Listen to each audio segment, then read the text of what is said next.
Pedro Pascal. Totally forgot what I was going to say next. Pedro Pascal has not just been dubbed the internet's daddy in recent years, but he is also a very vocal trans ally. Hey Spuds, it's Jamie, welcome back to another video. If that's on the channel, I don't know, but welcome either way. And today we are talking about Pedro Pascal. Some of you might remember that a while ago, earlier this year, as in 2025, I did a video about David Tennant versus the Transphobes and talking about David Tennant's allyship. And I said that I wanted to highlight more trans allies. So many months later than I planned, I am back with installment number 2 of Insert Cis Ally Here versus the Transphobes, and today we're talking about Pedro Pascal. You might know him from Game of Thrones or The Last of Us or Mandalorian or various other things that he's been in, but he's also made a little bit of a name for himself in recent years by speaking out for the trans community, including in support of his trans sister, publicly supporting her and the trans community as a whole, and going head to head with J.K. Rowling, a personal favourite moment of mine. With there being so many powerful anti-trans voices out there, including the aforementioned bigot / sometimes children's author, is people like David Tennant and Pedro Pascal and some of the other people I have planned coming up to speak about. Those with platforms and influence and followings who can really help uplift the trans community right now. As frustrating as it is to say as a trans person, cis voices are just listened to more, are more likely to have a platform than trans voices. So those cis allies, particularly well-known prominent cis allies, are incredibly important right now. So let's take a quick look at some of Pedro Pascal's most notable moments of trans allyshipness. Yeah, you ready? Back in 2020, he tried to educate his Mandalorian co-star on pronouns. In 2020, Pedro's co-star Gina Carano changed her Twitter profile to include boop, bop, and beep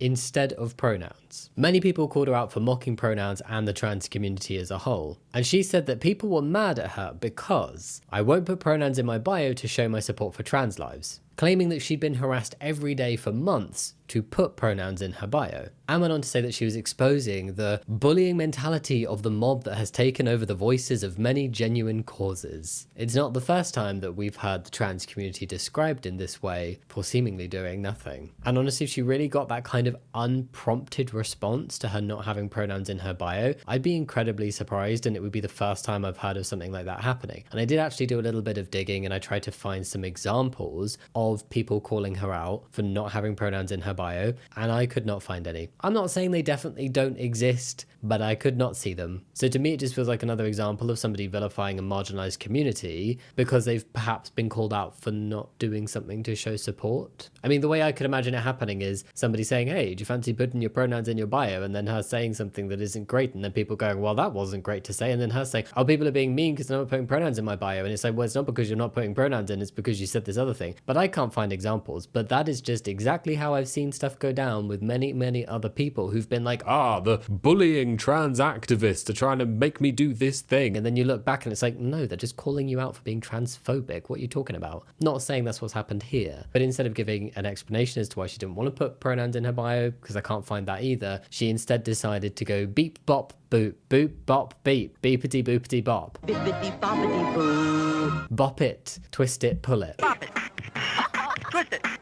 She decided to mockingly put fake pronouns. It's the kind of attack helicopter level joking that we're on here. Anyway, Pedro Pascal reportedly spoke to her after this incident about why pronouns are important and what it means to the trans community to put it in your bio and how it can be a good display of trans allyship. And I don't know if he said this, but just adding on to that whole thing, having pronouns in your bio is really not that big a deal. And I feel like the only reason cis people get really stuck on like, no, I will never put pronouns in my bio, is because fundamentally they have a problem with pronouns and trans people, blah, blah, blah. She didn't exactly change her mind after the conversation, but she did say, Pedro and I spoke and he helped me understand why people were putting them in their bios. I didn't know before, but I do now. I won't be putting them in my bio, but good for all you who choose to. I stand against bullying, especially the most vulnerable, and support freedom to choose. I mean, having bippity boppity boo instead of pronouns, it does feel mocking and like touching on that bullying element, which isn't great. After the conversation, she did remove the boop bop beep beep bop boop, whichever way around it is, from her bio. But regardless of what she decided to do going forward and whether that had any impact on her, Pedro took the opportunity to try and educate somebody and took the time to explain things. And I think that's really important. It's not always going to make a difference to some people, but it will really help others understand a different perspective and maybe learn and grow from it. I think it's something that every ally can be doing whenever they feel comfortable to, and just gentle call outs of things that are said that are inappropriate or things that are done, not laughing at a transphobic joke. And Pedro Pascal set a really good example of that with Gina Carano and the pronouns. Before we dive back into Pedro Pascal's amazing moments of trans allyship, I have a very quick pit stop for you, which is going to be especially important if you're planning on traveling anytime soon. If you are packing your bags and heading out to new places, then listen up because this one's for you. Big thanks to Saily for sponsoring today's video. So picture this. You're in an airport, ready to take off to a new destination, but now you're wondering how are you going to stay connected without falling victim to those pesky roaming fees? Enter Saily, your new travel BFF. It's an eSIM app that keeps you connected in over 200 places in the world. Now I know what we're thinking, an eSIM sounds a bit techie, but trust me, it is super simple. An eSIM is just a digital SIM card, which means when you're traveling to different places, you don't have to swap out the physical card in your phone. Just download the Saily app, pick a data plan for your destination, and voila, your eSIM will be activated as soon as you land. Just make sure you follow all the setup steps before you take off, and then it'll be all sorted for when you arrive. Don't leave it to the last minute. Or I mean, do if that's your vibe, but I could not. I need to be fully prepared.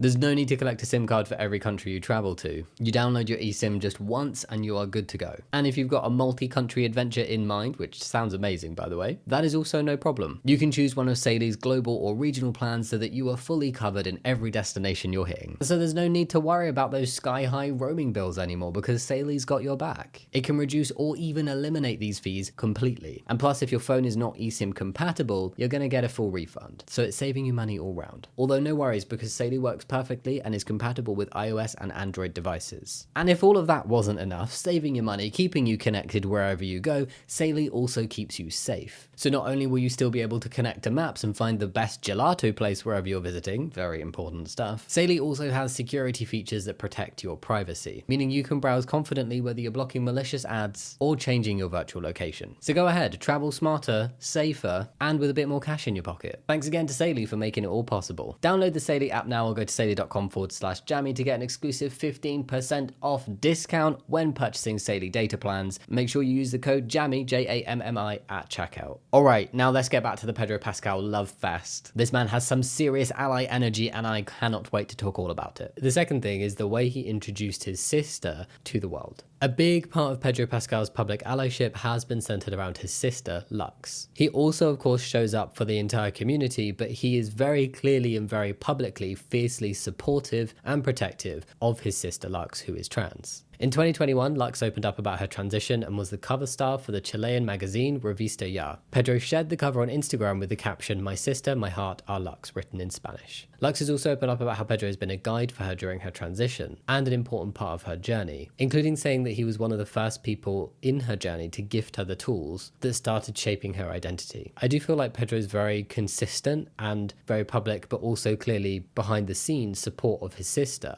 do show that his support of the trans community as a whole is genuine and coming from a good place and not just lip service or performative. He's actually there for the trans people in his real life and showing up time and time again for the community as a whole. And over the years since Lux has come out, Pedro has continued to publicly support and uplift her time and time again, including showing up to the Emmy Awards with Lux as his +1, which created quite the conversation. It's a special moment not just because of his vocal, proactive support, but also taking this opportunity to provide a platform and a stage for a trans person who may not otherwise have had that visibility. Allowing trans people time in the spotlight, if that's what they are comfortable with, makes it more and more impossible for bigots to deny the existence of trans people in this world and increases visibility. It may seem like an odd thing to bring up, like, oh, he took his sister to the Emmys, big deal. But trans people are being increasingly shouted over, dehumanized, left out of opportunities, not given the same opportunities as cis people, being pushed away from certain platforms. So seeing a trans woman being given a very large stage on a very well-known platform also helps to increase visibility, representation, and humanize trans people to others, and also mean maybe a trans person was watching that or seeing the reports on it and is like, wow, I don't feel so alone anymore. For some, the difference between ignorance and acceptance can can be seeing their favourite actor be openly supportive of a certain viewpoint. And also, I don't want to gloss over the fact that Lux Pascal is a fierce advocate in her own right away from Pedro as well, particularly in Chile. And to actively increase her presence and voice is to actively increase the presence and voice of trans advocacy, not just from a cis lens, but a trans one. Like I said, we are frustratingly still in a time and era, and it feels like it's just getting worse right now before it gets better, where trans voices are pushed down so much and very rarely given these mainstream stages and platforms, that for cis people to be uplifting those trans voices is incredibly important, and for cis people to be speaking up for those trans voices is incredibly important still. It'd be lovely if we got to a place where trans people could just speak for themselves. That would be great. But until we're at that point, it's very heartwarming to see cis people advocating for that to become a possibility. And it's not just his sister that Pedro shows up for, but he's been incredibly supportive of his co-star Bella Ramsey. In a GQ interview, Bella Ramsey said that Pedro had been nothing but supportive of them since they came out as non-binary, describing him as super supportive and that they've had many open conversations about sexuality and gender together. In a separate interview, Ramsey said about Pascal, "He's been so kind and generous and supportive. He's a real champion of LGBTQ+ community, and also performative allyship is a thing, and he is so the opposite of that. At his core, advocacy is something that he cares about and has been so supportive of me in a way that I'm incredibly grateful for." I think that's a really key thing, that performative allyship, it can really do positive things as well, but the best way to be an ally is to genuinely show up and do it for the right reasons, be consistent with it, and speak up not just when it's easy, not just when it's convenient, and not just when it personally impacts you. And talking of performative allyship, Pedro's sister has also spoken about the genuineness of his support. Lux has said that his support for the trans community comes from his own heart, and it's people with positions of power that should be defending people that are marginalized, and Pedro knows that. He's incredible. Pedro played a part in making the Protect the Dolls t-shirt go viral, and he continued to wear it afterwards. So Pedro's been described as one of the first celebrities to make the Protect the Dolls t-shirt go viral after he wore it at his 50th birthday party, posing with musician Honey Dijon, who is trans. The Protect the Dolls t-shirt was released by American fashion designer Connor Ives, and is a reference to protecting trans women. All the proceeds from the shirts go to Trans Lifeline, a US-based organization that provides services to trans people in need. And that image of Pedro Pascal wearing the shirt at his birthday party led to a massive surge in sales of the t-shirt, and he included wearing it to public functions, including the Thunderbolts premiere. And the timing of this was particularly poignant because this was the London premiere of the movie that happened less than a week after the anti-trans Supreme Court ruling in the UK. If anyone's not sure, back in April, there was a Supreme Court ruling that said under the Equality Act in the UK, trans women are not considered women, and would also broadly go to defining trans men as not men. And ever since then, there's been huge question marks and up and down shittery with where trans rights stand and trans people's access to public spaces. And there's been an increase in anti-trans rhetoric. And it's just been an incredibly stressful and bad time for trans people in the UK. And it's ridiculous because it's trying to take away rights that trans people have had for decades and take away something that trans people have been doing for even longer. And like I've said countless times on this channel, trans inclusion in spaces like bathrooms and changing rooms do not lead to any increased threat to anybody. In fact, trans exclusion leads to increased threat to trans people. Trans people are not the threat. Trans people are threatened. Trans people are at a high risk of violence and discrimination. But no, all the bigots are like, they're the problem.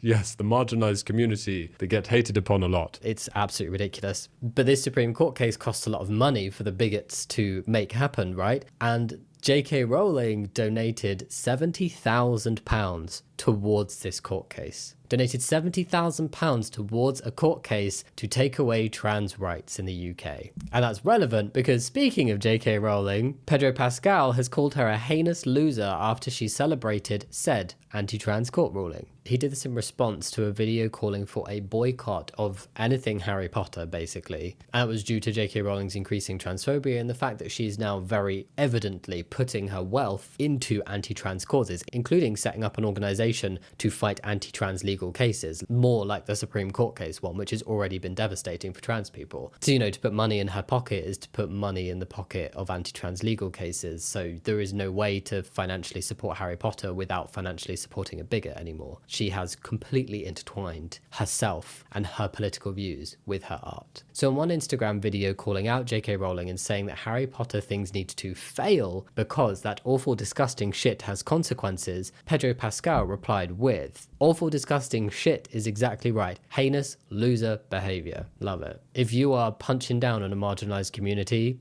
you are a heinous loser. I totally agree. And calling out J.K. Rowling in this way isn't the first time that Pedro Pascal has called out transphobes online. In Feb 2025, he shared an image to his nearly 12 million Instagram followers of a photo of a sign saying, "A world without trans people has never existed and never will." A very true statement. I have just done a couple of videos looking at the history of the trans community, if you want to go check those out, that really do prove that trans people have always existed. And for as long as there will be humans, there will be trans people. It's just another way of being human. His post received nearly 1 million likes and a lot of love, but of course, inevitably, there was a bunch of transphobia as well. And Pedro left a separate comment about this saying, "I can't think of anything more vile and small and pathetic than terrorizing the smallest, most vulnerable community of people who want nothing from you except the right to exist." Very well put. And he also was replying to some people individually who were being transphobic and were like, "I'm gonna unfollow you." And he was like, "Oh no."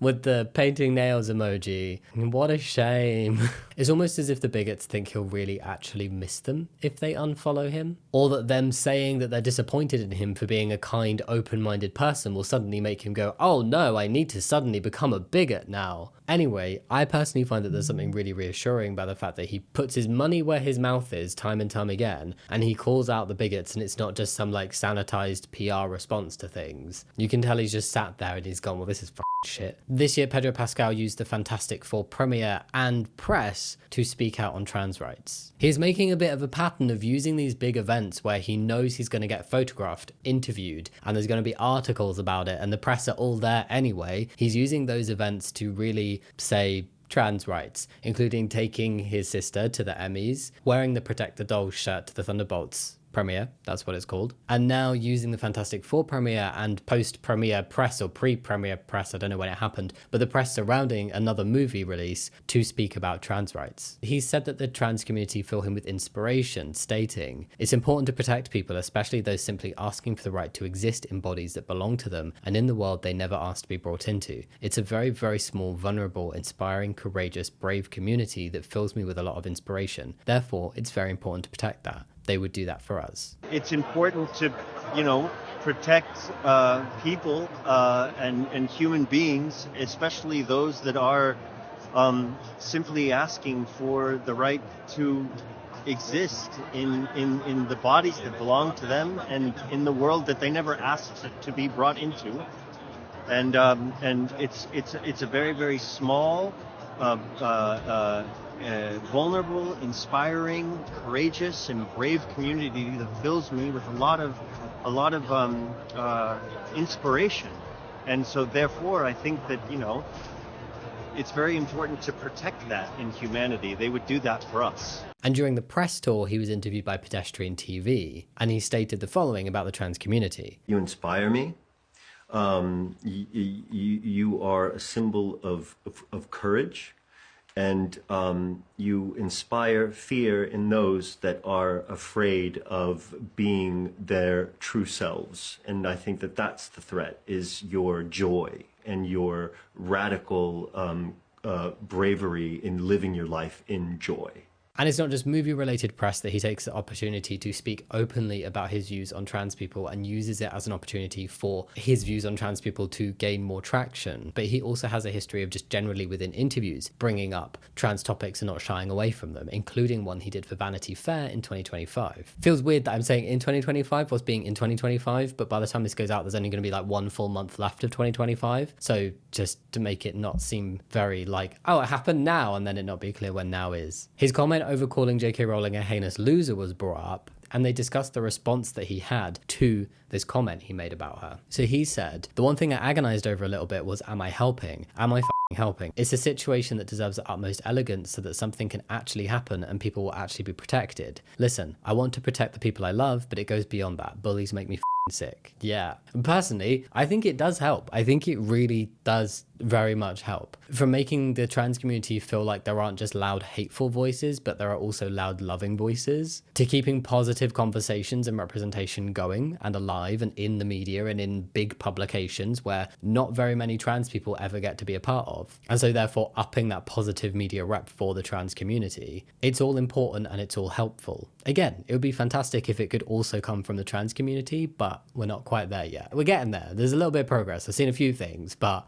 yeah. And clearly he's also well loved and his support is very much appreciated by the trans people in his real life as well. I definitely feel like he's doing something helpful. Yeah, anyway, I hope you like this little whistle stop tour of Pedro Pascal's trans allyship moments. The more voices like his, the better. The more people with platforms the size of Pedro Pascal's who are speaking out in support of the trans community, the better. The more people we have speaking out against transphobes like J.K. Rowling, the much better. It really does make a difference, a huge difference, from making trans people feel less alone to actually making positive change in the form of raising money, educating others, and simply spreading awareness and creating positive media representation. It all adds up and it all means a lot. Yeah, that's it. Let me know what you think of the video. Think about giving a thumbs up and subscribing. If there's anybody else you know that's prominent who has been a very vocal trans ally, please leave some suggestions down in the comments. I have a few of my own. I know there's a lot of people who have spoken out a handful of times, but I'm looking for people like David Tennant, like Pedro Pascal, who have time and time again said things, and it's been over a number of years. Somebody else would probably be Daniel Radcliffe. I know he's done a lot of work with trans people themselves and charities, and he's said a lot of stuff. If you know of anybody, please leave them down below, and think about giving the video a thumbs up and subscribing if you want to, but no pressure. You're going to see some names up the screen of my lovely Patreons. You can go support me over on Patreon if you want to. The link is in the description box. Just helps me keep on creating this content. Yeah, that's it. Helps me create the content. Woo! And a big shout out to my top tier Patreons: Ginger Blues, Tig, Night Soul, Sugar Joe, Elden K, Nesta, The Third Hat Man, Max Makes Mods, Dylan Irving, Rive Champemont, Chloe, Iona Balash, TNS Mum, Sally Drew, Randy, Albar, Marv Mallow, Rachel Raptor, Jesse Entwistle, Gosco, Sienna Lamb, Slayer, Sarah Hobbs, The Paisley Prince, Riley Ray, Bill Dad the Shoeite, AAA_Mars, The Deck of Cards, and Claire Henley. Thank you so much for all your support, and thank you to everybody who has watched this video. I'll see you next time. Much love. Goodbye.